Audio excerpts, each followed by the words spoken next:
Yep. Inside, I want to kill myself. We are on an 0-7 run over the last 2 days. After tonight was just complete bullshit.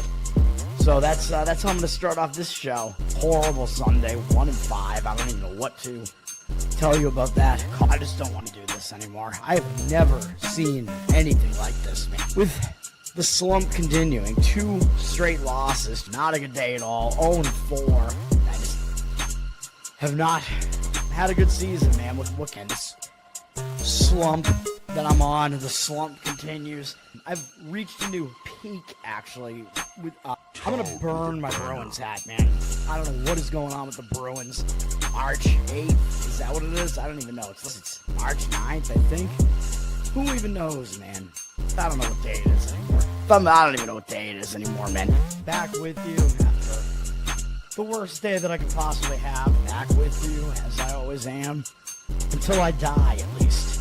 0-2 yesterday, and yesterday did not go well for me. 0-5. The worst month that I've ever had in my 18 years doing this. I don't know what to even tell you about this anymore. Broke the slump yesterday as the slump discontinues. The slump continues. Somebody fucking kill me, please. I don't even know what I should do at this point other than potentially end it all. What's up, everybody? It's Toad back with you. Bettor Off Dead. This is Thursday, September 11th. Oh boy. Yeah.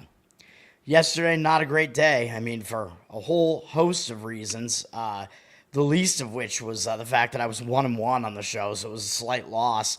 But I don't want to get into politics, man. I don't want to get into all the bad shit that's going on here. Scott, what's up, man? Thanks for hanging out.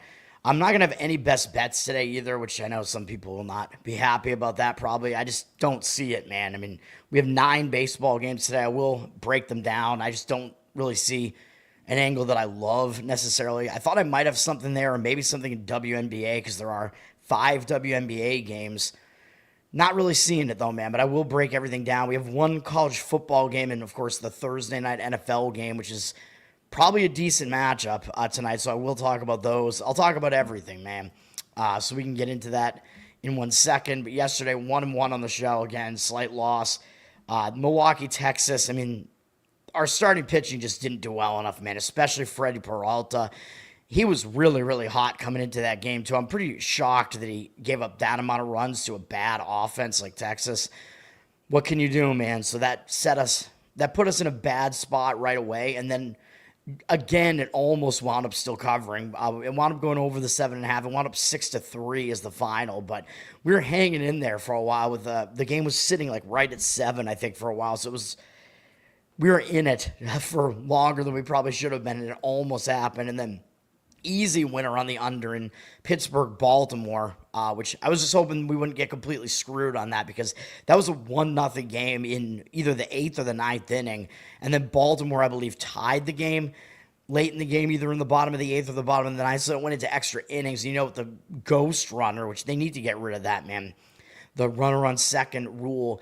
Anything can happen, man. You get a situation where you could wind up with, now it's a 2-2 tie, and we have another inning. Now it's 3-3. Now you're really just up against him, man. Just like hoping that's not going to happen. I mean, usually it doesn't, but that is always a risk. I mean, unders go into extra innings to die, but luckily that game was so far under. The offenses were so bad in the game that it didn't even matter. The bullpens helped us out too.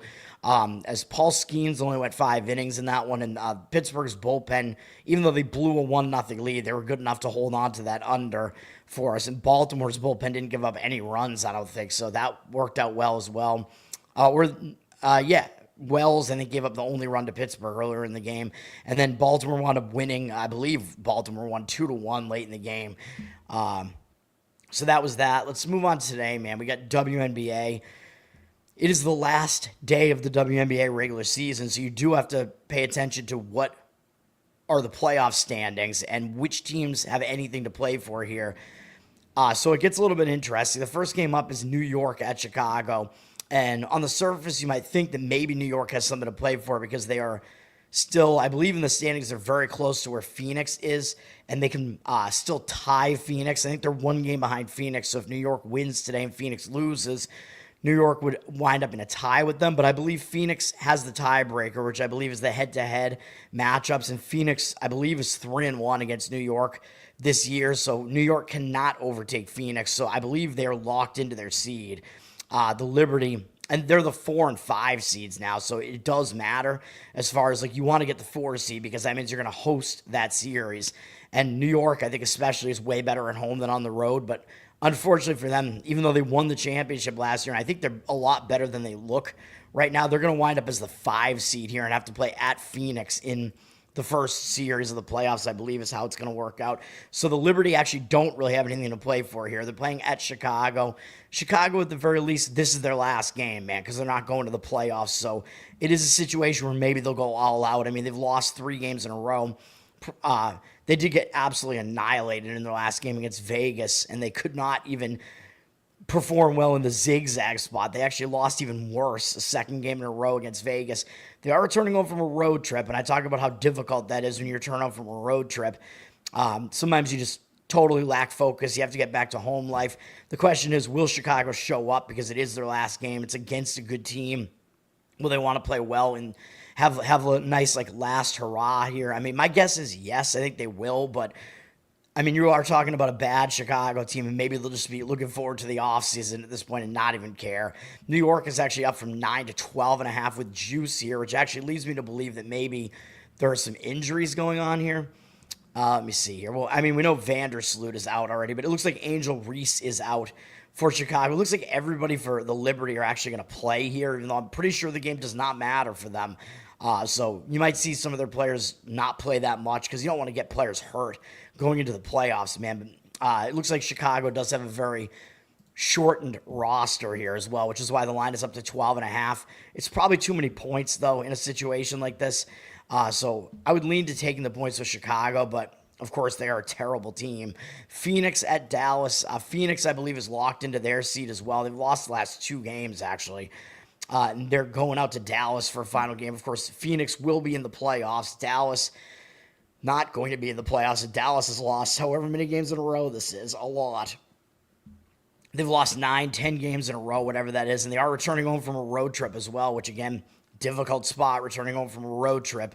When you've been away for a while, you got to get back to home life. But again, it's just like with Chicago. It is their last game of the season. So I somewhat expect Dallas to show up and at least try to perform here. And this line is a bit different. This is only up from 4.5 to 5 with juice. So it almost looks too easy to lay the points with Phoenix, who everybody knows is the better team. I would probably lean towards Dallas in this game. Again, this is a situation where Phoenix, I mean, they don't need the game. I think they might potentially like start resting some of the players. It looks like Bonner is not playing in this game for Phoenix. Dewana Bonner.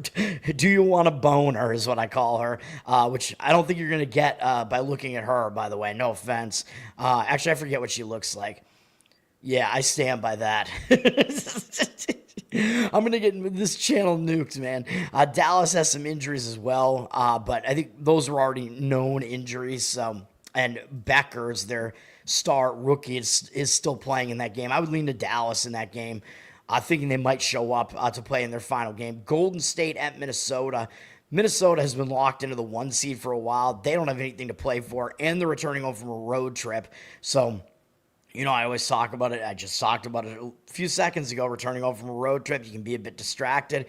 They don't have anything to play for, man, and I believe their potential MVP candidate, Collier, is not going to play in this game because I think they want her to be healthy for the playoffs, obviously. So they are not playing her in this game. Nafisa Collier, Nafisa, I don't know how you pronounce her name, man, terrible name. And then, of course, Golden State has been without one of their best players, Kayla Thornton, for a while, but they're used to playing without her now. Golden State, they're going to be in the playoffs. They actually, I think they can shift seeding around here as they're sitting in one of the bottom 3 seeds, and they could advance their seeding potentially.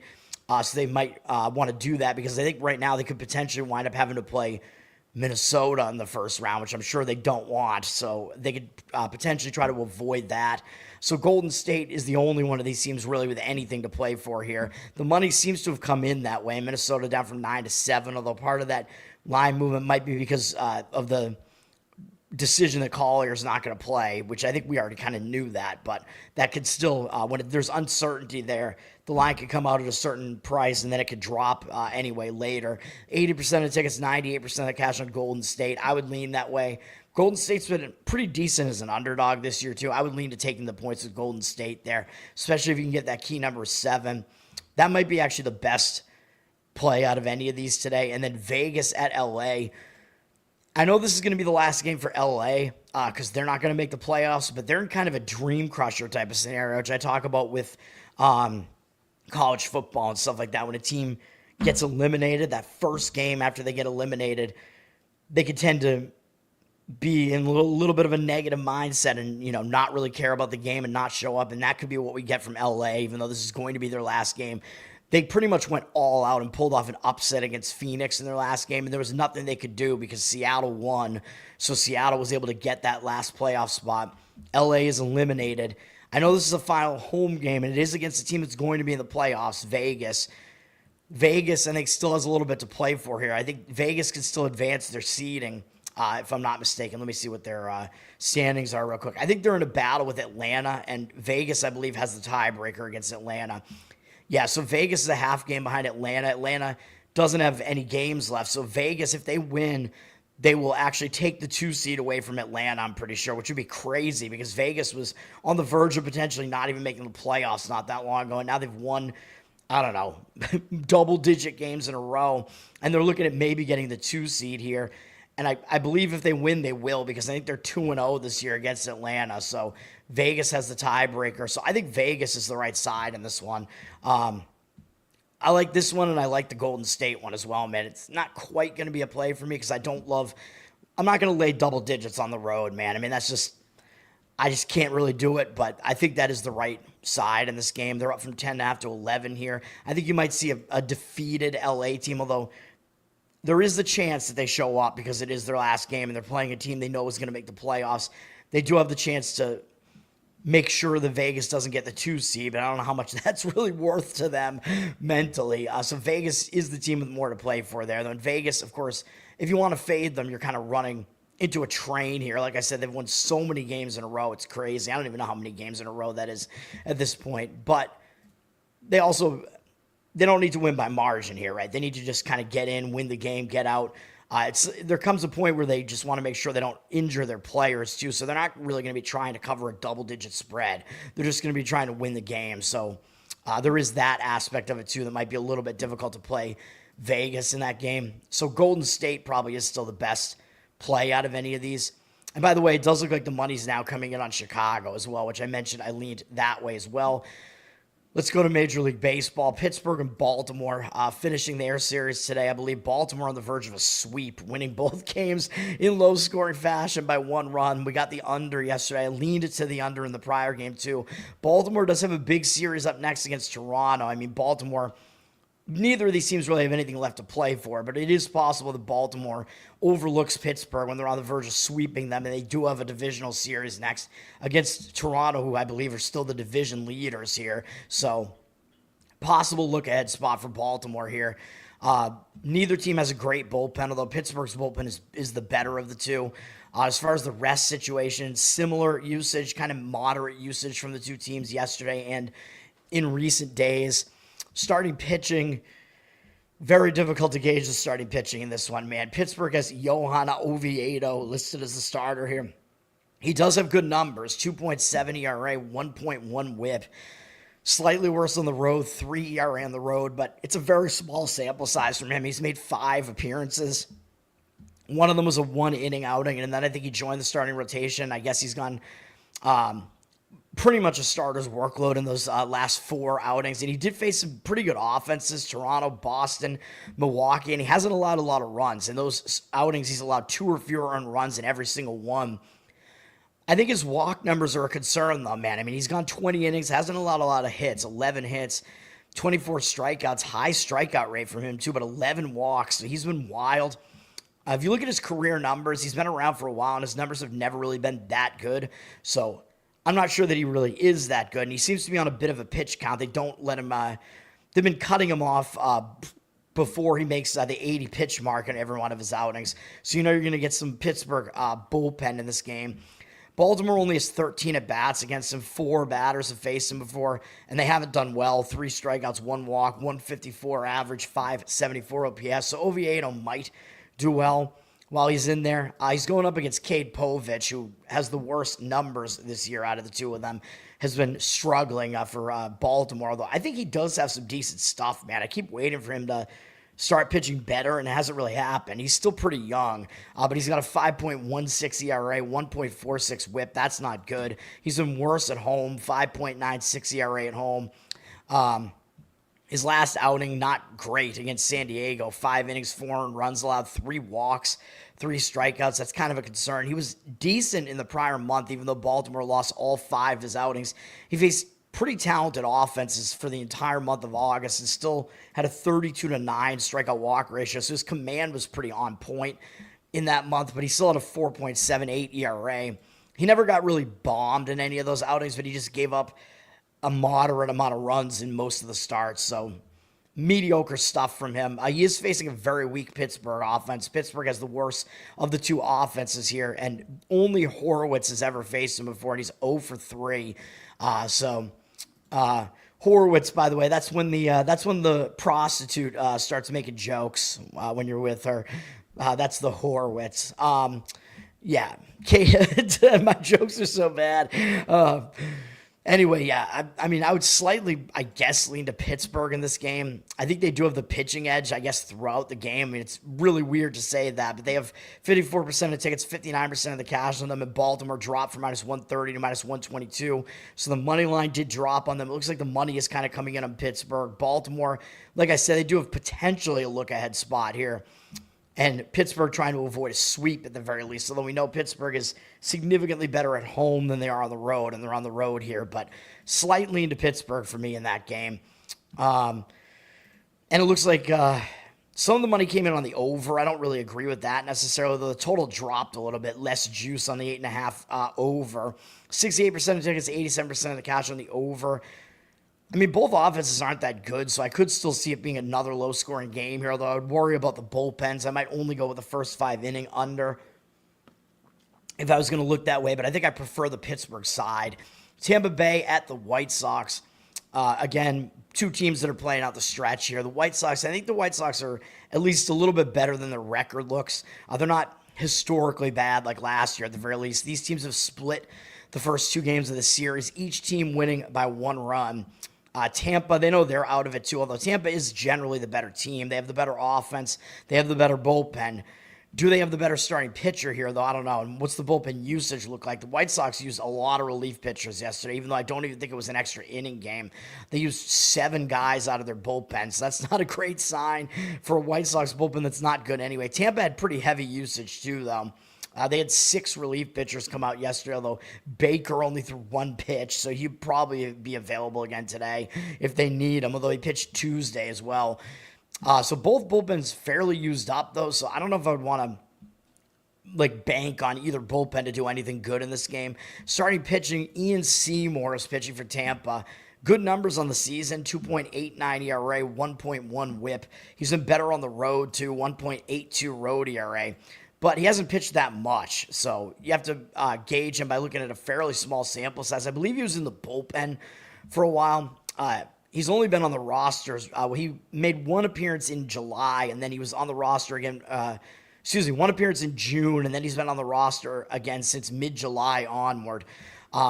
He's really only gotten completely bombed in 1 outing against the Yankees, but his last 2 outings are kind of weird, man, because he allowed 9 runs across those 2 outings, but only 2 of them were earned. So his fielding really, really lapsed behind him. He had a 13-3 strikeout walk ratio. That was a start at Washington and a start at home against Cleveland. And we know Tampa's stadium, playing in Steinbrenner Field, the Yankees spring training stadium, is very hitter-friendly.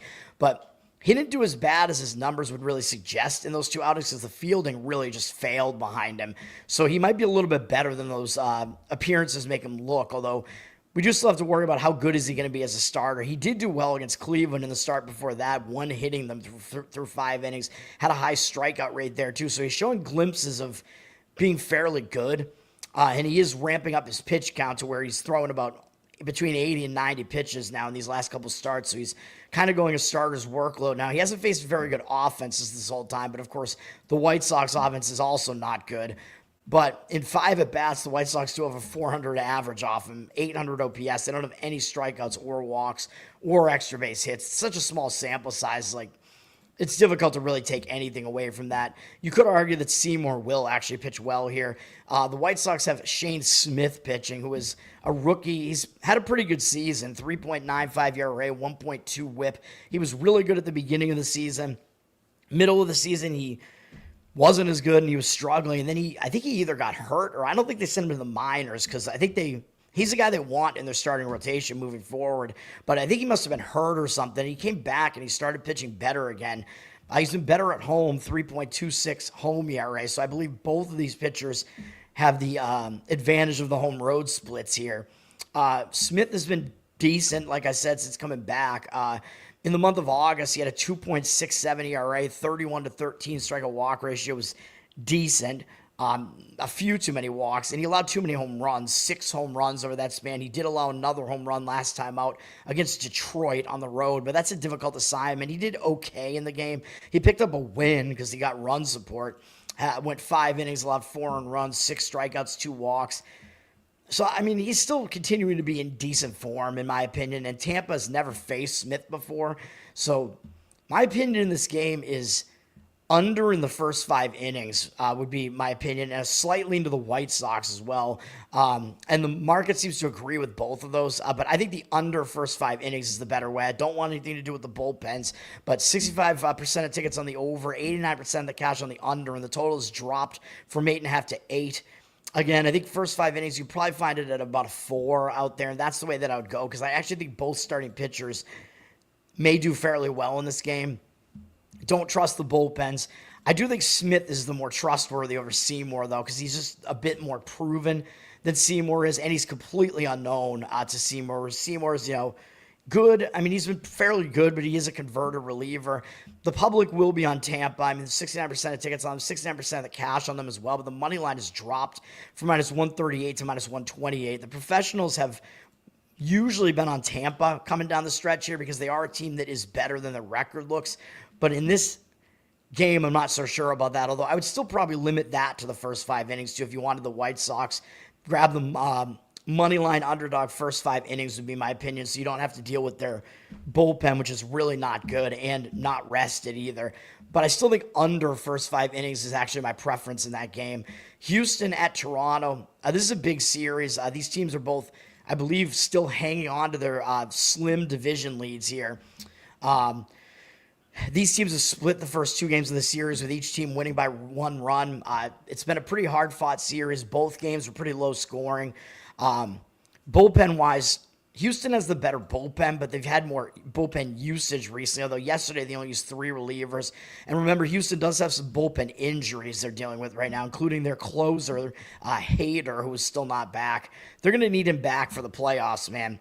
Could be difficult for Houston once the playoffs start. And Toronto, their bullpen has proven to be pretty untrustworthy, although their usage right now is basically moderate bullpen usage. Some of their better relievers, I think, are still available today. But I don't trust Toronto's bullpen, really. They've been tailing off. They've been pretty bad recently, so something to keep in mind. Toronto has the better offense. Their offense has been quite good. Toronto also particularly good at home, I believe. With a record that's well above 500, not even close. Houston actually above 500 on the road. There are very few teams that are even above 500 on the road, I think, and the Brewers are far and away the best road team, although Houston is a decent road team at the very least. Starting pitching, though, Christian Javier is pitching for Houston. He came back not too long ago, coming back from injury. He missed most of the season, but he's been mediocre since coming back, which I think that's basically what he's been throughout his career, though. He's kind of a mediocre pitcher. His problem is he walks too many guys. He's got a 4.43 ERA, 1.33 whip. He is way worse on the road, a 13.5 road ERA. That's not a good sign, although it was only in 1 start. 4 of his 5 starts have been at home this year. His 1 road start was bad, and it was against a Baltimore team that doesn't really hit very well, though Baltimore had just seen him in the prior outing. But He didn't go deep in either one of those outings. I don't know why he didn't last longer in the first of the two because he wasn't pitching badly. I don't know what happened there. If he got maybe injured again and they had to take him out, I'm not really sure. The second outing, he walked 4 guys. And since then, his last 3 outings, he's walked 3 or more guys in all of them, even though one of them was a no-hit bid through 6 innings against Anaheim. Last time out, he got smoked by the Yankees, gave up 6 hits, 4 earned runs in 4 1/3 innings, again with 3 walks, 4 strikeouts. I don't trust Javier, man. His walk rate is just way too high right now.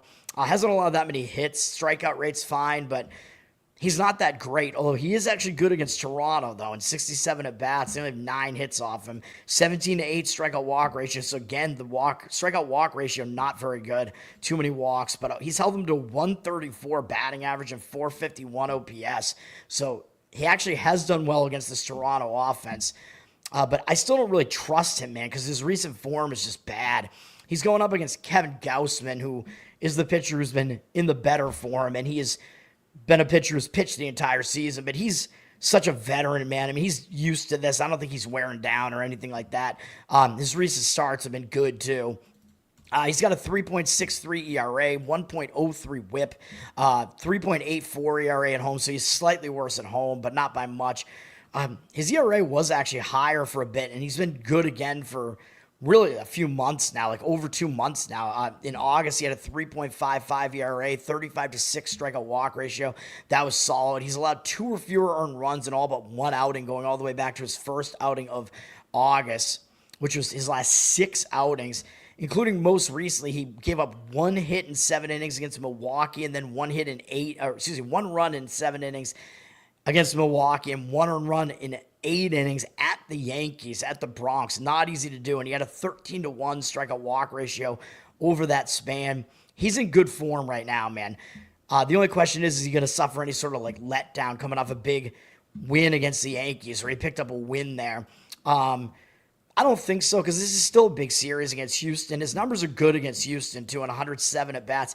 50-11 strikeout walk ratio. That is good. 168 batting average and 535 OPS. So I do think Gausman is the more trustworthy of these two pitchers, and the money is coming in towards Toronto. Although if I were to do Toronto here, I still don't trust their bullpen, though, man. So I think I would limit it to the first 5 innings and go maybe Toronto minus a half run line in the first 5 innings and just get them to be ahead at the end of 5. Although Javier, I know his numbers are good against Toronto, but I think Gausman can pitch well enough, and Toronto's offense is good enough to give them the lead after 5. But we will see. Toronto up from minus 143 to minus 152, 71% of tickets, 76% of the cash on Toronto. So the money is coming in on Toronto. I agree with it in the first 5 innings. I think that is the best way to go in this game. Money coming in on the under as well, down from 8.5 to 8.5, juiced to the under. 62% of tickets on the over, 59% of the cash on the under. I don't really disagree with that either, although I still don't trust the bullpens, especially Toronto. So I could see Javier still pitching well because he does match up well against Toronto, as we saw these matchup numbers indicate that you might get good starts from both of these starters. So I wouldn't disagree with an under in the first 5 innings in that game either. So that's the way I look at that one. Washington at Miami. Yet another one of these games went over in the series yesterday. Miami finally got a win. I leaned over in all 3 games, and I gave out the over as a play, I think, in the second of the 2 games. Second of the 3, I mean. So this has been an over series, man. I mean, we have 2 teams that don't have good pitching. Miami finally got a win yesterday. I believe they had Yuri Perez on the mound yesterday, if I'm not mistaken. So at least it's a good, because I like him, it's a good thing to see that they won with him on the mound yesterday. I think it was Perez, right? Let me make sure. Let me see. It was. So I think he finally gave them a decent start again, so good to see. And Irvin actually wasn't even that bad for Washington, but looks like Miami scored a lot later in the game against Washington's atrocious bullpen. Miami finally got a win after they lost the first 2 games of the series, so something to keep in mind there. And sometimes when a team loses a win streak, sometimes they get hung over, so something to keep in mind with Washington. They'd won 4 games in a row. Now that they lost, they might get hung over a little bit coming into this game. Both bullpens are bad, although Washington's is the worst of the 2. Washington used 5 relief pitchers yesterday. Miami, let me see, used 4, so Miami actually has a somewhat more rested bullpen as well. So I think you got to give the bullpen edge to Miami here. Miami has the better offense too, so that some of the advantages for Miami here. I think the situation is better for Miami too. I mean, both of these teams are playing out the stretch with not a lot to play for. Again, Washington could be hung over a little bit from losing their win streak. I know it is a divisional matchup, so both teams might show up just for that reason, but teams are playing out the stretch here. Mackenzie Gore is pitching for Washington. He is a guy that has really good strikeout stuff, but he's just way too wild, man. He's actually coming off the injured list now. He's had a shoulder injury. He's got a 4.15 ERA, 1.34 whip, so his whip is too high. He is better on the road, though, 3.7 road ERA. He's been out for a couple of weeks, so basically he was on the injured list for about the minimum amount of time that you can be. So he last pitched at the end of August. He wasn't good in August. He had a 5.92 ERA, 25 to 10 strikeout walk ratio. So that was pretty ugly. Although he faced the A's, Philly, the Mets, and then the Yankees on the road. His only good start was against San Francisco. Weak lineup on the road in their pitcher-friendly ballpark. So you could argue Gore is better than he looked that month because the rest of his outings were against difficult lineups. And he's not facing as difficult a lineup here against Miami. He does have pretty good numbers against Miami and 43 at-bats. 11 to 4 strikeout walk ratio is not that impressive, but 233 batting average allowed, 554 OPS. So generally he's done pretty well against him. He's only allowed 1 extra base hit, a double from Wagaman. So Gore, I mean, you could argue he will do well here. Sometimes I say when a pitcher comes back off the injured list, they get excited to just get back out there and they pitch a little bit better. Maybe that will be the case with him, even though he's not really a veteran pitcher, I wouldn't say, but he's been around. I mean, he's been around long enough that maybe you could argue he's getting into that territory because he's been in the league since 2022. And this is his third, basically, full season here. He's going up against Ryan Weathers, who is also coming back from the injured list. He's been injured for, I think, a majority of the season at this point, and he was pitching pretty well, man. He's a young pitcher who I used to make fun of on this show, but his numbers got way, way better. I think he does have some talent here, man. His numbers are better than Gore's this year, although it's a limited sample size for him. 3.28 ERA, 1.05 whip for him. He's been worse at home, though, 4.09 ERA, so Gore does have the advantage of the splits here. Weathers only made 5 starts this season before he got hurt. Last time he pitched was at Tampa Bay, very difficult park to pitch in at the the beginning of June. He's allowed 4 or fewer earned runs in all 5 of his outings. His first 3 outings, he allowed 1 or fewer. He only went upwards of 5 2/3 innings in all of them, but 2 of them were against the Cubs, and he shut the Cubs down. So decent sign here. He had a 23 to 8 strikeout walk ratio before going down, which is not great, but it's not terrible. Didn't allow that many hits. Allowed too many home runs, though, 4 home runs over the 5 starts. But Weathers was actually still pitching pretty well. Now he's coming back, so again, he might be pumped, but he's less of a veteran, man, so I don't know about him being able to return from a long stint on the injured list like this and be ready to just get back out there. Washington only has 17 at-bats against him, but he's held them down for the most part. 5 to 2 strikeout walk ratios, whatever, but 176 batting average allowed. 653 OPS, slightly high because he has allowed 3 doubles. All 3 hits are doubles, but even so, I think Weathers could potentially pitch well in this game. The money is coming in on Miami, even though the money line dropped from -130 to -113, which I think that probably must have been because maybe Washington was late to announce that Gore was going to come back and pitch this game, because I think that's the only reason that I could see this line moving like that when you see that 59% of tickets and 95% of the cash are on Miami. So the money's coming in on Miami. The only reason I can see for the line moving against where we see the money coming in, even that significantly, would have been that Washington probably had some other starter listed or were undecided, and then they announced that Gore was going to come back and pitch in this game. So that would be that would move the line towards Washington because Gore is still better than some unnamed pitcher, basically. I actually think the under might actually be the better way to look in this game, though. First 5 innings, though. I know I've said over in every game this series. I hate the bullpens, especially Washington.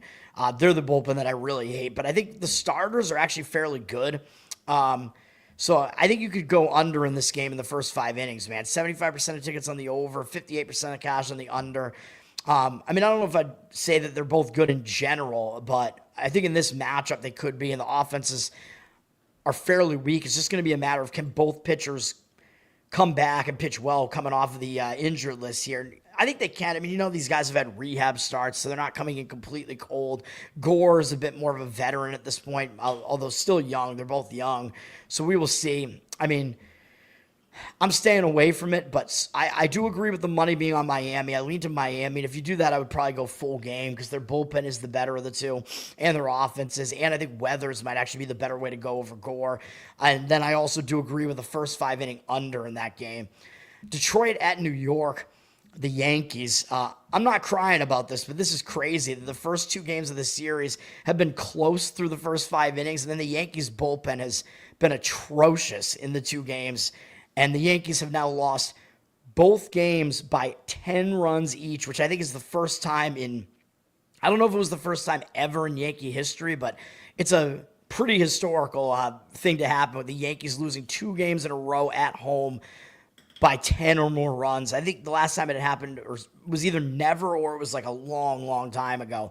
I mean, that's crazy. I mean, the Yankees are still probably the best team in the AL, but their bullpen is definitely a problem, and it has been showing in this series. Detroit just massacred them in both games by a combined whatever that is now, 23-3 win margin there, 12-2 and 11-1 in the 2 games, I believe is what that was. So Yankees, they're going to be pissed though, and they're going to try to bounce back here, man. I think it might be a spot where the Yankees are going to play better here. I mean, how could they really be worse? Of course, you do still have to worry about the Yankees bullpen. I don't really think I would trust them. Their bullpen usage is kind of moderate to somewhat heavy over the last couple of days. Don't really trust those pitchers. Detroit does have the better bullpen. Detroit also the more rested bullpen. They didn't use as many, but that's going to need to be the case today because Detroit actually is going with a bullpen game in this game, so that kind of negates their bullpen advantage a little bit because the bullpen's going to be in there for the whole game. But Detroit, they're the masters of the bullpen game, and that is what they do. A.J. Hinch has been like the guy that's done it the most over the last few years, so he knows how to like mix and match his pitchers, but will it work well against this Yankees offense? I don't know, because the Yankees still have the better offense here. Both of these teams have solid offenses. Yankees offense is the way better of the two, though. And I did lean to the over in the game yesterday, and it got there only because the bullpens, because the Yankees bullpen specifically is terrible. That's the only reason it got there. But, I mean, that was part of the handicap at the very least. Detroit has Tyler Holton listed as their starter here. He's an opener, like I said. It's going to be a bullpen game. He's used to doing this, though. I mean, he's kind of their main opener when they go with a bullpen game. It tends to be him pitching the first inning. He's got a 3.8 ERA, 1.12 whip. So decent numbers on the season, better on the road as well, 3.31 ERA. But again, he goes 1 inning basically, and then they turn it over to the rest of the bullpen. So that's probably what you're going to get here, depending on what the specific matchups are against specific batters. Sometimes they leave him in for 1 1/3. He is a lefty, so we'll see what happens. So the Yankees are probably going to stack a lot of right-handed bats at the top of their lineup to face him in the first inning, but we'll see. I mean, Holton, yeah, I mean, he's been decent. He did just face the Yankees his last time out, too. He faced them yesterday. He went 1 inning yesterday. So, pretty obvious he's only going to go about 1 inning this time out, but we'll see. He only threw 14 pitches yesterday. I mean, again, he's a guy that could potentially pitch a couple of innings if he wasn't pitching multiple days in a row. So, we'll see, but I don't want to overanalyze it because he's only going to go about 1 inning here. His numbers are all right against the Yankees as well. In 39 at-bats, 9 strikeouts, no walks. That's solid. 256 batting average, 692 OPS.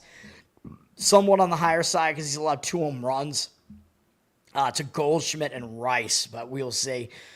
I think the Yankees do have the starting pitching edge here because they have an actual starter pitching, which is the young talent here, Cam Schlittler.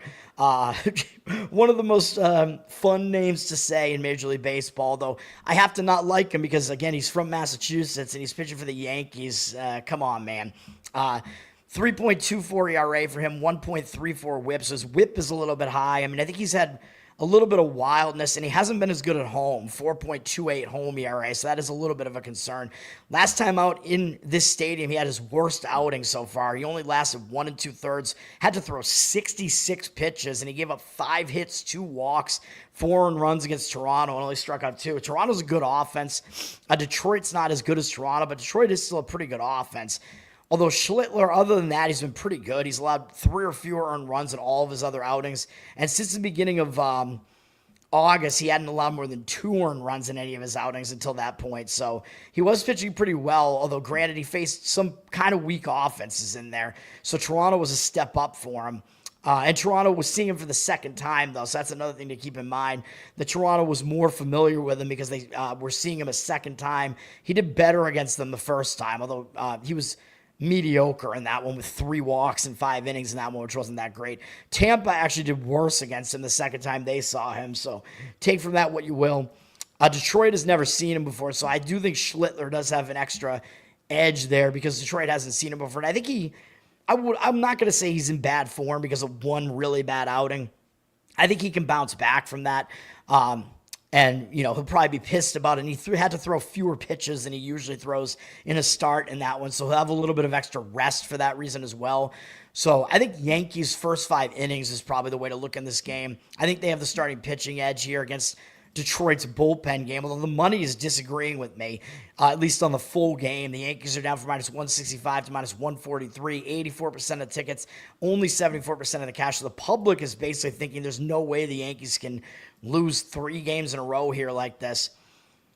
I mean, I wouldn't be so sure. And, of course, the full game handicap, of course, involves the fact that the Yankees bullpen is bad, and it is the worst of the 2 bullpens. So, obviously, I'm saying if you go with the Yankees, it has to be a first 5 inning play, but I do think they have the edge in the starting pitching here. The money's also coming in on the under, which I can kind of see that because the 2 results in the series so far were both kind of misleading, as the Yankees bullpen just got absolutely annihilated in both games, and all the runs came home late in both games. So the games were both low scoring early. But again, if you want to go under, I would still probably recommend going under in the first 5 innings because then you get Schlittler for pretty much all of that span, and you don't have to worry about the Yankees bullpen killing your bet. And then you get the Detroit bullpen game is a bit of a mystery, but they're at least used to doing that. So if you're going to go under, which is where the money's coming in, 57% of tickets on the over, 96% of the cash on the under, and the total has flipped from 8.5 juice to the over to 8.5 juice to the under. I would limit it to the first 5 innings in that case too, man. So that's how I look at that game. Stacks, what's up, man? Thanks for hanging out. Pete, what's up, man? What bet did you take?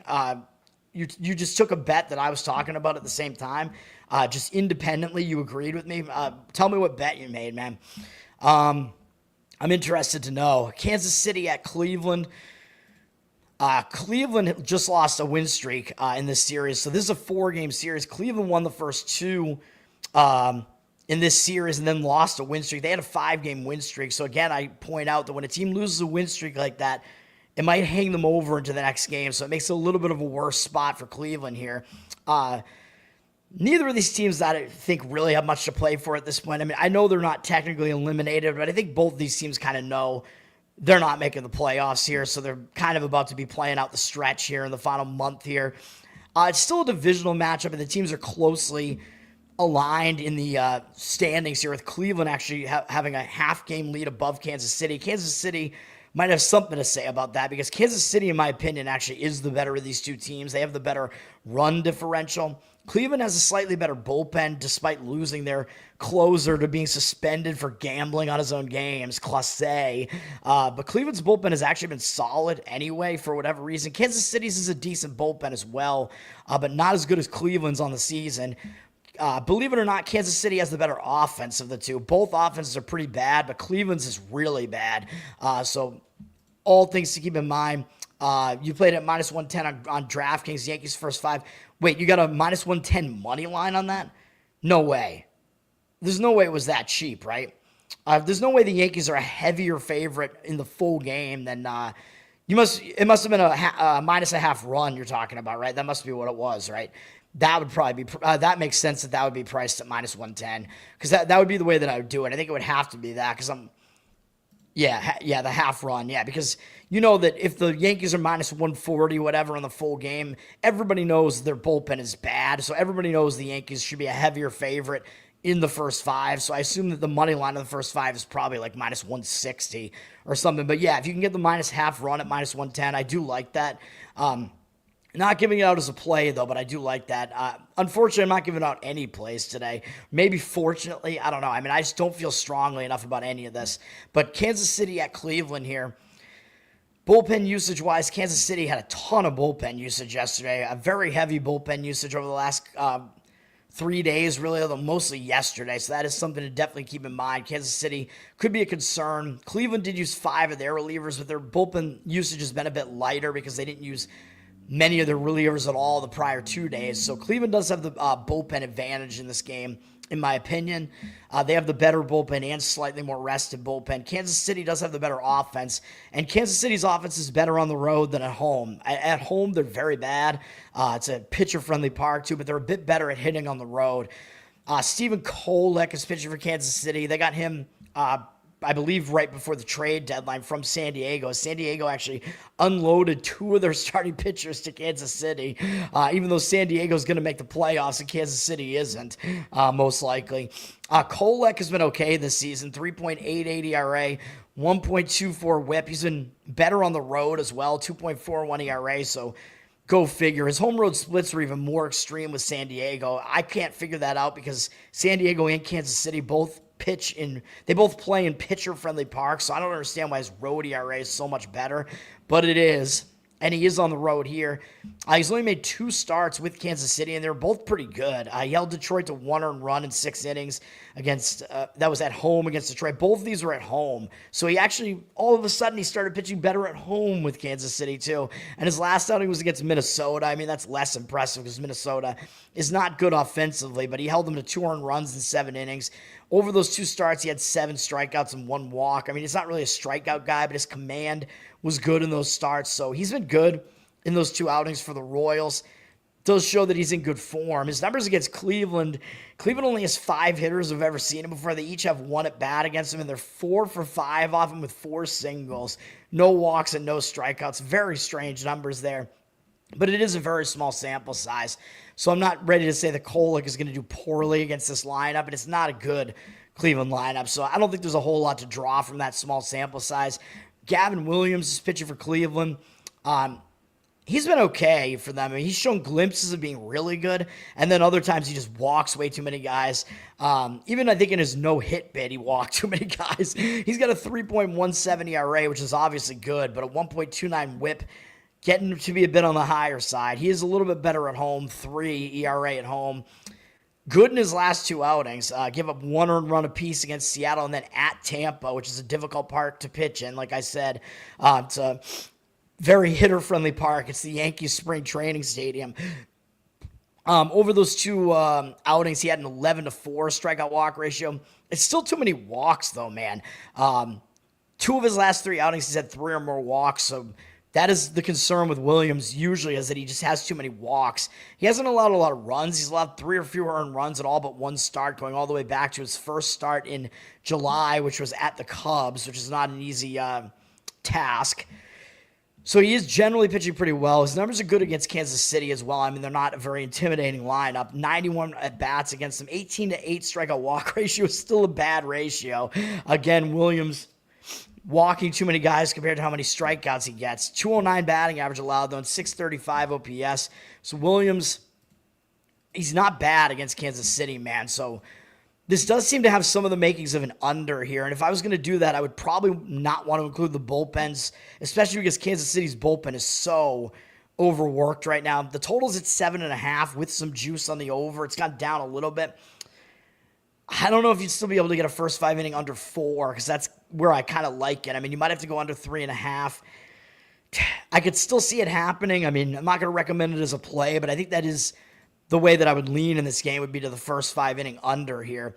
If the bullpens were not as taxed, especially Kansas City's, I would be saying you should go full game on that. 68% of tickets, only 66% of the cash on the over, so the money seems to be agreeing with the under a bit.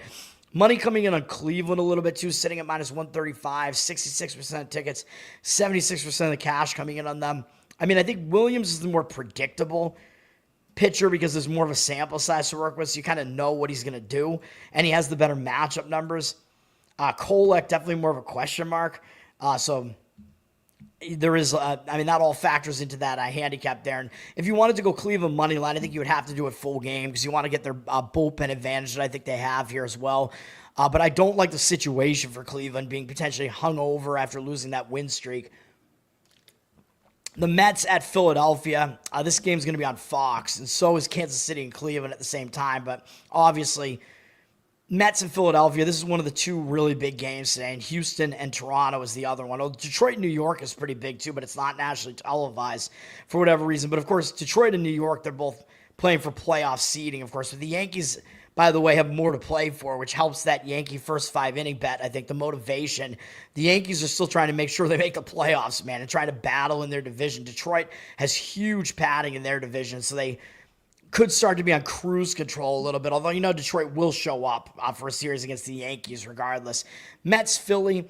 Philly could start going on cruise control potentially, man. They have a 10-game lead over the Mets now. The Mets are in danger again in the wild card race, I think, even though they do have a lead there because Cincinnati hasn't been playing that well either. But the Mets have more to worry about here. So the Mets, I think, have more motivation here. Philly's on the verge of a sweep as well, so they might maybe take the Mets a little bit lightly after blasting them in the last two games by a combined 20-6 score. Philly has had the upper hand in the series, so I think there are some motivational aspects of this that lean towards the Mets here. I do think the Mets have the better bullpen, and up until this series, they actually had the better offense, and they actually are tied with Philadelphia now in OPS on the season, which is crazy. So those teams have been shifting around as far as their offenses. That's wild, man. So they're both really good offenses. Philly, not as much bullpen usage. So even though Philly's bullpen is not the better of the two, they're the less worked bullpen here. As the Mets use more of their bullpen the last couple of days. Although the red over here on this site here on RotoWire makes it look a little bit worse. They used 3 relief pitchers yesterday, so it's not as bad as it looks. And 1 long relief man the day before that. I'd still probably give the bullpen edge to the Mets slightly here. Don't know if they have the starting pitching edge, though, because they have David Peterson pitching, and I'm not really a huge fan of his. He, has been one of the guys that I've said is a regression candidate, where I don't think he's as good as his ERA looks, and he is starting to pitch worse. He has a 3.72 ERA on the season. 1.32 WHIP is definitely too high, though. He's been a little bit better on the road, 3.66 road ERA. But he's been bad over the past month, man. In August, he really started to struggle. 6.68 ERA in August, 35 to 17 strikeout walk ratio. So his strikeout rate actually went up, but his walk rate was terrible. His walk rate went way up. That's not a good sign. His last outing wasn't as bad as far as the command. 4 strikeouts, 1 walk, and 5 1/3 innings. Did give up 7 hits and 4 earned runs, though, at Cincinnati. I know it's a difficult place to pitch. It's a hitter-friendly ballpark there, but he gave up 4 earned runs. Peterson's not in very good form right now, man. And his numbers against Philly don't make it any better for him. In 115 at-bats, so they're definitely familiar with him. 31 to 12 strikeout walk ratio is not that great. 304 batting average allowed, 840 OPS allowed. 4 different batters have hit home runs off him. So his numbers against the Phillies leave something to be desired. So even though I think the Mets do have a potential bullpen edge here and a motivation edge here, I worry about this, man. The starting pitching is a bit of a concern. He's going up against Jesus Luzardo, who's been really up and down this season. Overall numbers are decent, 4.01 ERA, 1.29 WHIP, again, is still a bit too high. I mean, I like something to be 1.2 or lower, basically. He's been worse at home, 4.5 ERA at home. He was really good early in the season, then he was bad in the middle of the season, and there were reports that he was tipping his pitches, so meaning that there was something in his delivery where hitters were able to figure out what pitch he was going to throw. He started getting better again. Then he had a couple more bad starts. He's been better again for over a month, though. He was good in August with a 3.12 ERA, 42 to 8 strikeout walk ratio. His walk rate still may be a bit of a concern, though, because over the last 3 outings, he's had 8 walks. A lot of strikeouts, too, though. 20 strikeouts, but still 8 walks is ridiculous. So I do worry about that. Did go 6+ innings in the last 2 outings, allowing 2 earned runs total there. But against Atlanta and Miami, those are not offenses that are as good as the Mets. Last time he faced the Mets was the start before that, so the Mets just saw him, and they did well against him. They got 4 runs against him in 4 innings, 5 hits allowed, 5 strikeouts, 3 walks. I believe that was the outing where he loaded the bases in the 5th inning and then got thrown out of the game for arguing with the umpire. So he was getting in his own head in that start. Definitely wasn't good in the start, though. He threw too many pitches, put too many guys on base. Again, pitched well after that, but against the Mets, maybe a little bit of a different story. His numbers overall, though, are actually okay against the Mets. And 151 at-bats, 41-15 strikeout walk ratio, 252 batting average, allowed in 664 OPS, and that's including not doing well last time out, which I think going into that game, I think I actually liked the Phillies in the first 5 innings in that game because Luzardo did have a matchup edge, in my opinion, in that game. I don't know if it was against Peterson or not, but for the same reason, though, we're at home now, though, but I think Luzardo may still have an edge in this game, man, so I really wouldn't want to go with the Mets here. The money line did drop on Philly from -140 to -122. 66% of tickets, 83% of the cash coming in on Philly, so even though it might look almost too easy to take Philly here, it seems like the cash is coming in on that side, even though the money line dropped a bit, so it is a cheap price on Philly. Although I'd probably do it first 5 innings, so it won't be as cheap if you do it first 5 innings, I wouldn't imagine, because we all know their bullpen isn't that good. But I think the biggest edge they have, I think, is actually in the starting pitching. So that's probably where I would go with that one. Anaheim at Seattle. This is a new series, actually. I think this is the only series that is beginning today. So weird to have a series beginning on a Thursday, and then I think it's going to go through Sunday. Seattle's won 5 games in a row. Seattle within 1 game of the AL West lead now. Seattle, I mean, they obviously have something to play for. They're battling for wild card positioning. They're battling to potentially win their division.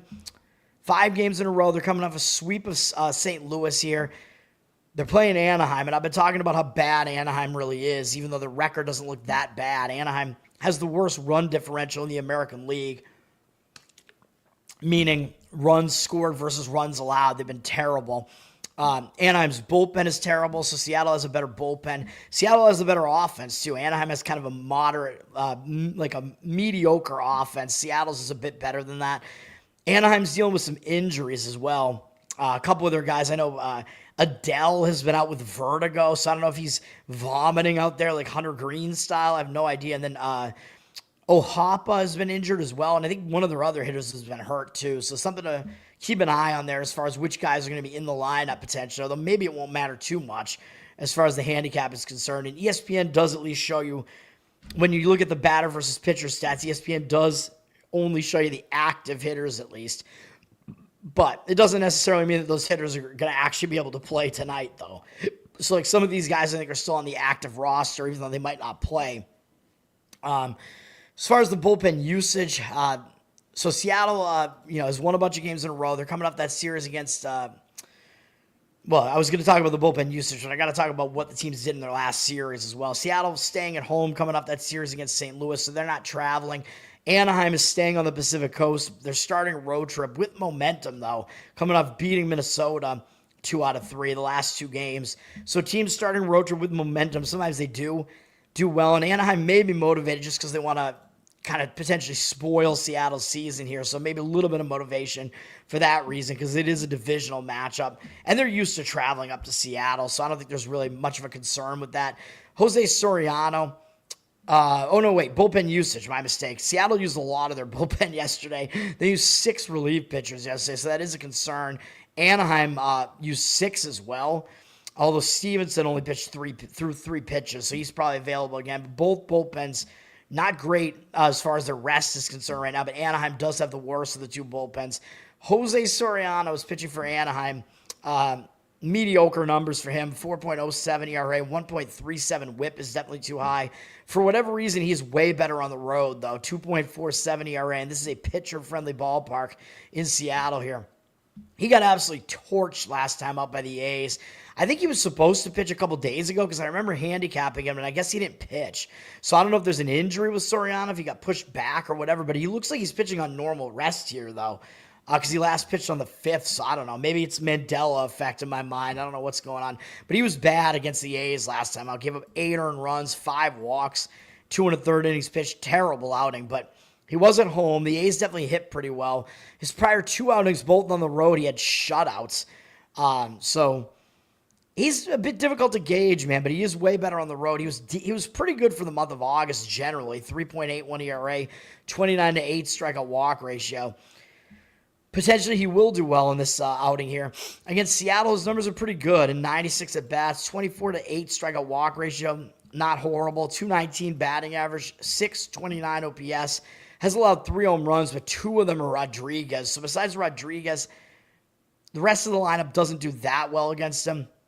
Crawford does okay, but other than that, not a whole lot there. So Soriano might actually pitch well. It sets up for him to pitch fairly well in this one. Seattle has Bryce Miller pitching, and Miller has not returned to form yet, man. He's got really bad numbers this season, but his career numbers are a lot better than that. Like, he's a guy that is a talented pitcher, and he's usually, like all Seattle's pitchers, he's better at home, usually. But it's sad, man, when a pitcher's really good, and especially if they're still fairly young like this, 27, and they wind up, I think he had Tommy John surgery or something. They wind up having a serious injury. They miss time, and then they come back, and they're just not themselves anymore. That sucks, man, because his career stats are good, but this year has been bad. 5.53 ERA, 1.4 whip. He's been better at home, but still not good. 5.46 ERA. Maybe pitching a little bit better his last couple outings, allowing 2 earned runs apiece against Cleveland and Atlanta, going at least 5 1/3 in each of those outings. Strikeout rate wasn't really there, though. 6 strikeouts, 3 walks. That's not great. So he's still struggling a bit, although maybe he's slightly improving over his last couple of outings. Against Anaheim, he's been fairly decent generally in 52 at-bats, 16-5 strikeout walk ratio. Not horrible. 231 batting average, 714 OPS, a little bit high because 5 walks is still a bit much in that amount of at-bats. 2 home runs allowed to Ward and Darno, so not the guys that have been dealing with injuries and whatever. And Ohapa is not listed here, so he's probably out. He is not on the active roster right now, so he's taken into account there. So what are we going to get in this game? It's very difficult to gauge, man, because you could potentially see both pitchers pitch well here. You could potentially see both pitchers not pitching well here. Seattle is public, 68% of tickets, only 66% of the cash. Everybody knows Seattle's a team that has something to play for here. So they're going to be the public side. And they have the more impressive offense. Seattle, and the public likes that. Seattle up from -140 to -148. Of course, everybody knows Raleigh, especially. So the money line did move up on Seattle, but it looks like the cash is kind of fading them a bit. And it looks like a very public over. 91% of tickets on the over, only 82% of the cash on the over. Because, of course, we know Anaheim plays a lot of high-scoring games. Their bullpen is atrocious. They allow a lot of runs. But I think an under might actually be a better look here, and I would not do the full game. I would do first 5 innings. I mean, you got Seattle's bullpen is way too taxed, and Anaheim's bullpen is bad. Obviously, the way worse of the two bullpens. So I would keep it first 5 innings. Still a risk, though, because I think both starting pitchers are real question marks here. But 91% of cash on the over, only 82% of the 91% of tickets on the over, only 82% of the cash on the over. Again, I guess do with all that information what you will. I'm just I'm giving you information, giving you my thoughts on it, man. And then to finish it off, actually, we do have one other game that is a new series beginning, which is Colorado at San Diego. San Diego is still fighting, man. They're trying to potentially win their division, trying to at least make a wild card here. They lost the last 2 games against Cincinnati in close games. So Cincinnati battling for wild card potential as well there. San Diego's staying at home while Colorado is having to travel in, but Colorado's only traveling from L.A., so not huge amount of travel. And it is a little bit of revenge for Colorado as they lost the last 2 games at home when they just faced San Diego 2 series ago. So there's a little bit of quick road revenge here for Colorado, which is a bit of a thing. It's a divisional matchup. I do think Colorado will be motivated for that reason, even though they're just playing out the stretch here. You know, I mean, it's been an embarrassing season for them, so they want to play for at least some semblance of pride, but they do want to potentially try to stick it to one of their division foes that just beat them in their own place and maybe spoil their season. They're also coming off getting swept by the Dodgers. I mean, not really shame in that. I mean, obviously the Dodgers are the better team. Dodgers maybe starting to actually play better now. Colorado coming in off of that, and they got shut out in the last game. So some motivational aspects pointing towards Colorado here, but they, of course, do not have the matchup advantage in like any aspect of this. San Diego has the better bullpen. They are more rested here. San Diego has one of the best bullpens in baseball. Colorado's is one of the worst.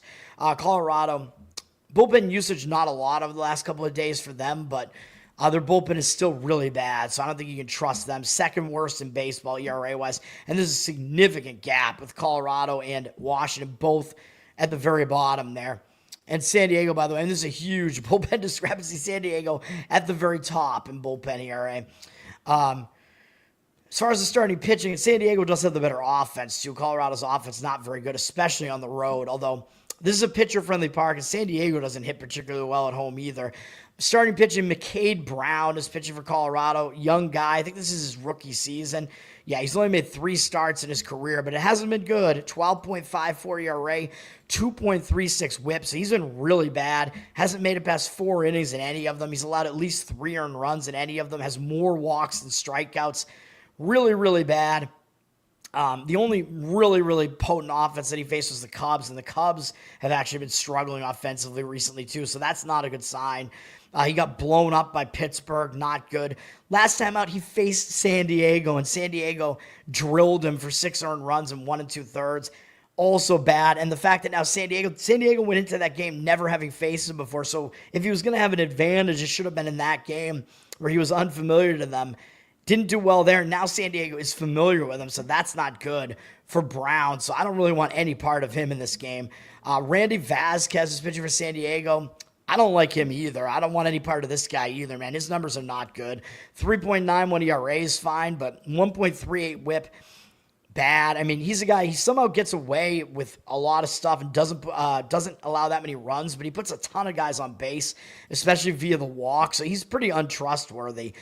He is a little bit better at home, 3.77 ERA at home. He missed almost a month, and then he came back, and he pitched against this Colorado team. So Colorado did just face him, too, although they're more familiar with him because he's been around forever. That was at Colorado. He went 6 innings in Coors Field. I mean, it's not that easy to pitch there. He only allowed 2 earned runs, 3 strikeouts, no walks. So he actually pitched pretty well in that game. Numbers against Colorado and 65 at-bats are pretty good. 12-4 strikeout walk ratio, 231 batting average, 645 OPS. So, I mean, San Diego does have all the advantages in this game. They should be able to win the game, but you got to pay a lot for them. They're up for minus 250, or down from minus 250 to minus 240. They're going to be the public side. I mean, these numbers haven't really fleshed out yet, so we'll see what really happens with that. And then I wouldn't disagree with an over here, even though I know San Diego's bullpen isn't that bad, but Colorado's is really bad.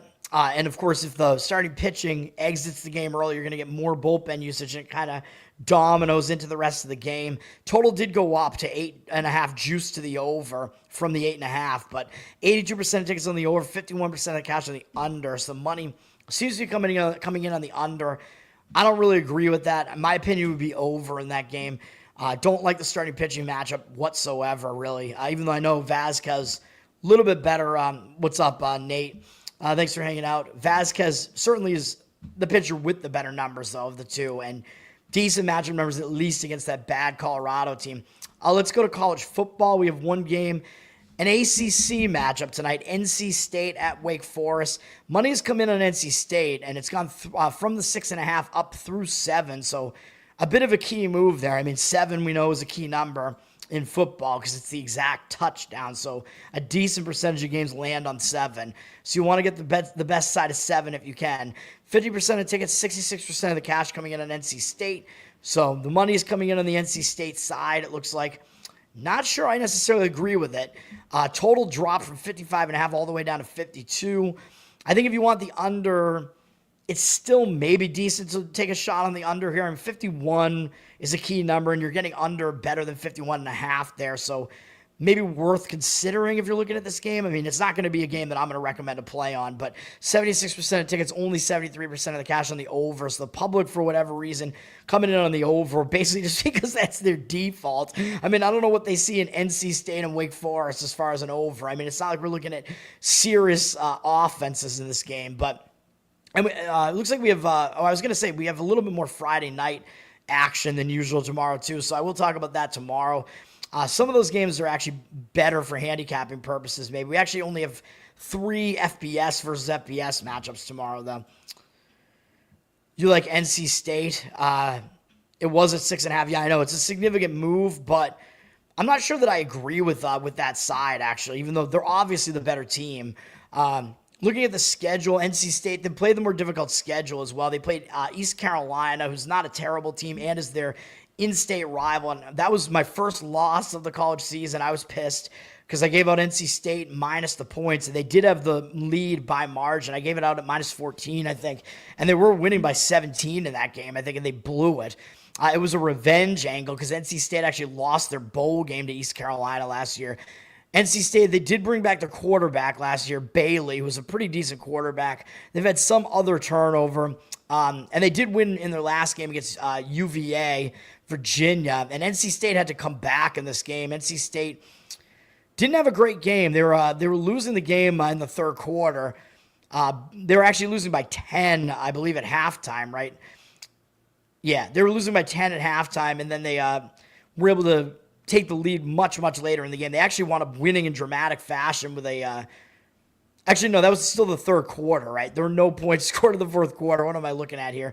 Very strange flow of that game, actually. I think nobody scored in the fourth quarter.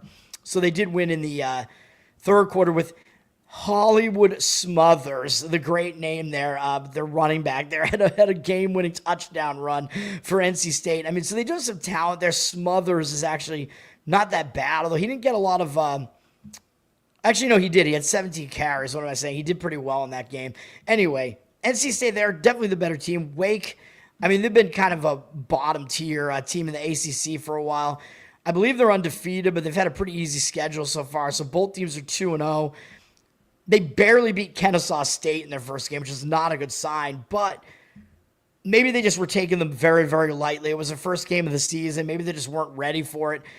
Wake Forest almost losing is a huge favorite. And a lot of times I say they're an 18.5-point favorite there. A lot of times when that happens, I say that team's going to refocus after that, because when a big favorite almost loses a game they really shouldn't lose, they get drilled during practice the next week, which I think is probably what happened. But they had a really easy opponent in Western Carolina, and they blew them out. But now they're playing another home game, so Wake Forest is not traveling, and this is their home ACC opener. So at the very least, I think it's going to be a raucous environment here. I know it's not much travel for NC State. It's a short week, but I don't think the travel really matters because, of course, NC State, they're just traveling within the state of North Carolina, so that doesn't really matter. But I think the game matters more to Wake Forest because it is their home opener in the ACC, and they're always the little brother right now, man, to all these other North Carolina schools, to NC State, Duke, UNC. Wake Forest is playing like little brother to all of them, man. So I think that puts an extra chip on Wake Forest's shoulder. The question just is, do they have enough talent to be able to do this here? So I actually lean to Wake Forest in this game slightly. And NC State has a bigger North Carolina matchup next. They have to go to Duke next Saturday. So that is a bigger game for them as well. So something to keep in mind there. My slight lean would be against what the market is saying. I do lean to the under in this game as well, and I think the under might help out the underdog because, of course, if it's a lower-scoring game, the points are worth more. I think Wake Forest is going to want to get this into an uglier style of game here to try to keep the ball out of NC State's possession. So I think Wake Forest is going to try to want to slow. They're going to want to try to slow this game down. They play more of an uglier style here. I honestly don't even know who Wake Forest starters are here, man. I couldn't tell you. Their quarterback is Ashford. I honestly don't even know who he is. But we're 3 games into the season now. We're talking about guys that at least have some experience. Looks like Ashford played a little bit in the SEC, although he wasn't that good. But he was facing SEC defenses, so facing ACC defenses is a step down there. So if you're familiar with SEC defenses, you should have an easier time against ACC defenses. So slight lean for me to Wake Forest in that one, man. Half-hour drive, hour and a half drive, yeah. So, I mean, of course, that does also mean that NC State, they're going to show up. Their fan base, they want a reason to get out and party. I mean, their fan base is going to travel and show up for that game too. So that is something to keep in mind there as well. But my slight lean would be to taking the points with Wake in that one. Robbie Ashford, he was on Auburn and South Carolina apparently very briefly. And then we have Thursday Night Football with Washington at Green Bay. Thursday night, general things to keep in mind on Thursday night. The home team usually has an advantage because the road team is having to travel to that stadium, and it's more of an advantage if the home team is more unfamiliar to the opponent. So, like, the home team tends to have the least advantage on Thursday night when they're playing a divisional team because the divisional team is used to playing there every year. So they're more used to making that travel, so the short week hampers them a little bit less. This, of course, Washington is less familiar with going to Green Bay, so that does give Green Bay a little bit of an edge with the short week, and Green Bay is also not traveling at all. So there is a bit of an edge with the short week for Green Bay in this game, so just something to keep in mind. And as far as the total, Thursday nights tend to be lower scoring generally, but the games that are the lowest scoring are also divisional matchups where the teams know each other's tendencies and they know how to defend against them. When the teams are less familiar with each other, you can tend to see a little bit more scoring, and I think that might be actually the better way to look at this game rather than the side. I don't love trying to figure out the side in this game, man. Like, I have to pick these and pick them at least. It's not going to be a play for me. It's not going to be in my money pick 'em where you just have to make your best 5 picks. I don't love the side in this game, man. I do think the over is worth a look. It's up from 48.5 to 49 now, juiced to the over, so the line is going up. Although we see 68% of tickets on the over, 66% of the cash, so less of the cash. But I think you might see an over in this game, man, because the teams are a little bit less familiar with each other, so they don't know as much about how to defend each other's offenses. And we're talking about, especially on the Washington side, Washington, they're basically all offense. Their defense is not that good, and their offense, we know, is pretty good, even though I do think their offense is going to take a step back this year, again, because it's that, I don't know if we should call it the sophomore slump, but the same thing that we saw with C.J. Stroud last year. Sometimes what happens is a rookie quarterback overperforms a little bit because they take the league by storm and the league doesn't know what that offense is going to do yet. And now they have an entire year of game film and know what that offense is going to do. Sometimes that offense will take a little bit of a step back. As far as Washington is concerned, they just beat, nobody's going to really put much stock into their win. So there are some reasons to maybe look for the Giants here, by the way. Or, excuse me, to look for Washington in this game. There are some reasons why the situation might dictate taking the points with Washington, which I'll talk about in a second. But I have some pushback against that as well. But anyway, yeah, I think the over is something that I would argue less with. So I think it makes more sense to go over in this game. Again, I think you could see Washington give up some points here. Both offenses are pretty solid, in my opinion. I think the Packers' offense looked worse than it should have been last year because Jordan Love was just hampered with injuries last year, and he's more healthy now. I think the Packers offense actually gets overlooked, man, because it's like it's Love and nobody else, basically. But, I mean, they do have a decent surrounding cast there. They have Josh Jacobs. They can run the football. They have pretty good wide receivers, actually, as well, dependable wide receivers. So that offense is not bad. And I think they can certainly score against a Washington defense that is still not very good. I know they looked good last time out. I know that was one of my losses in week 1 against the Giants. Washington, I mean, holding the Giants down isn't really that impressive, man. I mean, Russell Wilson just stunk in that game. I don't know what else to tell you. The Giants, yeah, they just suck offensively right now. They got to go to Jackson Dart, man. Russell Wilson is washed. I think he's done. There you go with Brian Dayball there. I call him Doughball. He's got to answer questions, man. Got to go with Jackson Dart. Russell Wilson, he's done. He sucked. He was absolutely abysmal in the game, and I don't really think it was Washington's defense that really did anything. Washington did have a really good rushing attack in the game, so that is something to worry about. They ran all over the place, but they might not be able to do that against this defense. The Giants, by the way, I'm actually kind of surprised, though, because I kind of like the Giants' front seven, although I think their front seven is more of a pass-rushing front seven. But anyway, I don't know. Washington, I think they're going to be more up against it against Green Bay than they were against the Giants. But again, also the public won't put much stock into Washington beating Giants, right? So the public won't really think anything of Washington beating the Giants. The public will put much more weight on the fact that Green Bay looked really good in their first week against Detroit, because everybody remembers how good Detroit was, right? And of course, I think the public sentiment will be, well, if Green Bay can beat Detroit, well, actually, no, I guess what sentiment will they have? Because if Green Bay beat Detroit, but Washington also beat Detroit last year in the playoffs, what am I thinking? So the public won't do that like transitive thing in this case. But anyway, I think the public's going to put way more stock in the fact that Green Bay beat Detroit, and we know Detroit was very prolific offensively last year, but Detroit looked like they were really hampered by the fact they lost Ben Johnson, man, their offensive coordinator from last year, who's now the head coach of the Bears. Jared Goff looked lost without him, and I know I gave out Green Bay as a lean on my show in that game. I didn't give it out as a play. A couple of professionals that I follow actually did wind up having Green Bay as one of the plays they gave out.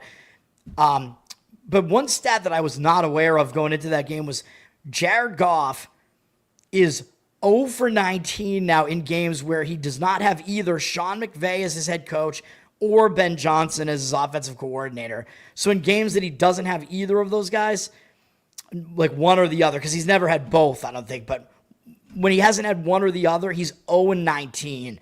That is insane, dude. So, like, is Jared Goff, is he actually not that good? And is he just a product of the coaches? I'm not ready to say that, but I don't know, man. I mean, there were at least some definite growing pains there with Detroit having to deal with having new coordinators on both sides of the football, man. And they had a bad game. So I do think the public will put more stock into that game for Green Bay. But Green Bay doesn't have anything up next, really. They just play Cleveland next. So I do think both teams are still going to show up focused here.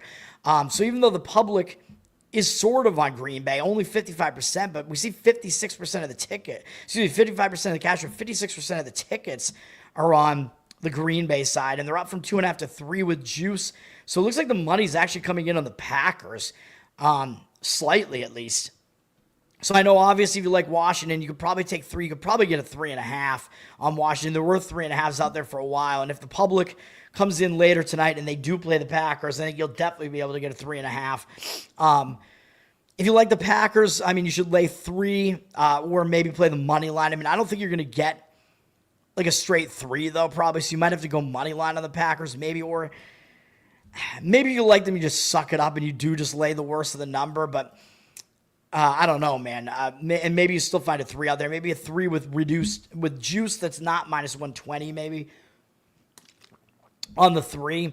I mean, I'm torn on this game, man, because coming into the season, if you listen to my season preview, I was all about Washington's going to take a step back this year because I don't think their offense could be as good as it was last year, and they just took everybody by surprise. And I thought Green Bay was going to be better this year than people think because Love was just hampered with injuries last year. And if you saw my show with Clint, I actually said Green Bay would win the NFC.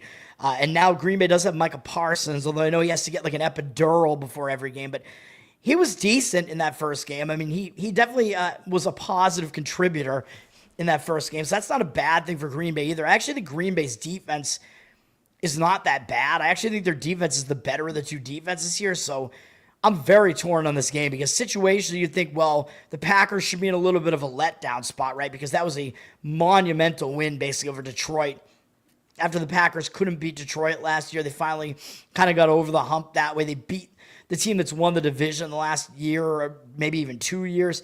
That was a huge win for the Packers, so I understand that it's a letdown spot. But the fact that I think the Packers are still actually the better team over Washington here, and you're basically only getting home field advantage on the line here. Like the Packers, probably about a 3-point home advantage here in Lambeau, even though I know it's not cold weather yet. So Jaden Daniels, the LSU guy, won't be out of his element here yet because it's not going to be that cold for this game. It'll probably be cool at night, but not cold.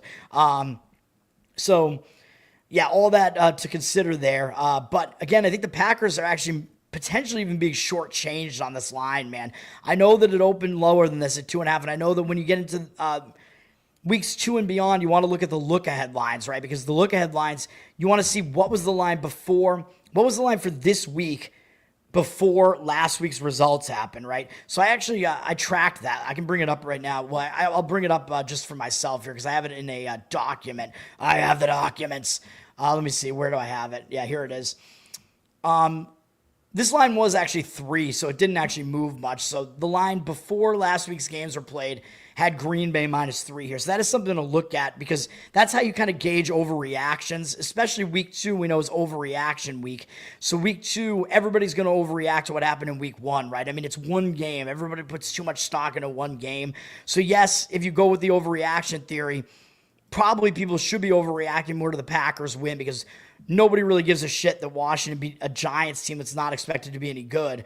So yes, I mean, I know if you fade the overreaction, you'd be thinking, yeah, you'd take the points with Washington. But again, the line was basically, it hasn't really changed from what the look ahead was. So there wasn't really an overreaction in the line to what happened last week. It's still at 3.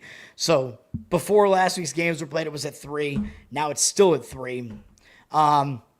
Again, yeah, just something to keep in mind there as far as the line is concerned. And because the Packers are not traveling and it's a bit unfamiliar for Washington, they do have to go on the short week here. Yeah, I mean, I might slightly disagree with Washington here, man. I might slightly lean to the Packers here, but I think the over is the better way to look at that game. And that's going to do it, man. That's the breakdown for today. I mean, I was able to get through all of it here. Curtis, you like Washington by field goal. I mean, certainly that could definitely happen. I could certainly see it being a close game, which in that case, you probably do want to look towards taking the points. But something tells me, man, I'm kind of just going with my feelings coming into the season. That has me leaning Green Bay just very, very slightly here. Jameis Winston, yeah, I like Jameis, dude. Jameis is hilarious. I like him. I think he's a talented quarterback. He just gets shafted because he throws too many picks, man. He's way better than Russell Wilson, but I want Jackson Dart, man. They got to get him the experience. Nobody's expecting the Giants to be good this year anyway, so what do you have to lose? You already lost week 1 horribly. Russell Wilson is obviously not the guy. I think the Giants should trade Jameis, man. I want to see Jameis starting. I think Jameis should go back to New Orleans. New Orleans quarterbacks suck. So I think he should go back there and get a chance to start again there. That would be my opinion. I think that it's Jackson Dart time, man. This is why you drafted him. You're not going to do anything this season, man, probably. So why not just put Dart out there and see what happens? He's such a wild card that who knows? Like, I think that the ceiling is way, way higher with Jackson Dart for the Giants, right? Like, with Russell Wilson, you pretty much know you're just going to be stuck in this, like, mediocrity at best, and you're not going to go anywhere. With Jackson Dart, you might actually even have a ceiling of maybe you're even, like, potentially vying for maybe getting into the playoffs or something. Like, who even knows? I think that ceiling is just way higher with Dart out there. So that's what I think they should do. Thank you, sir. And yes, I agree. Jameis is also better than Russell Wilson. Russell Wilson is old and washed.